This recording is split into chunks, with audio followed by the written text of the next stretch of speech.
Национальной библиотеке республики 185 лет. Без малого за 2 века фонд библиотеки вырос с 1000 изданий до 880 тысяч единиц хранения.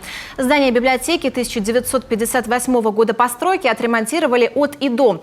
Фасад, кровлю, входную группу, инженерные коммуникации. Ремонт длился ровно 500 дней. Двери в обновленную читальню открыли как раз к юбилейному году. Я, честно говоря, в восторге. Бываю на разных территориях и Российской Федерации. Я считаю, что вот Национальная библиотека Республики Коми не только здание, а вообще вот сама идея, душа, которая здесь вложена в библиотеку, тот персонал, который здесь сформирован, это, можно сказать, одна из лучших библиотек, но, во всяком случае, из тех, которых я посчастливился видеть.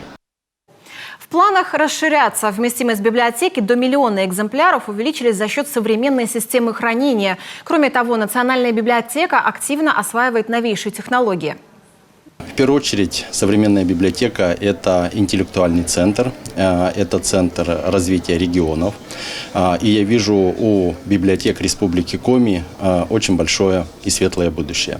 На сегодняшний день 310 муниципальных библиотек, плюс 4 государственные библиотеки. Флагманом всего, конечно же, является Национальная библиотека Республики Коми. И библиотека будет развиваться, будут развиваться современные сервисы, современные технологии. То есть от формата библиотеки выдают только книги. Сегодня это можно смело называть центром притяжения, центром компетенций, центром новых услуг. План юбилейных мероприятий огромный. Например, сегодня стартует главное юбилейное событие – научно-практическая конференция «Библиотека. Источник интеллектуальной элиты и развития человеческого капитала».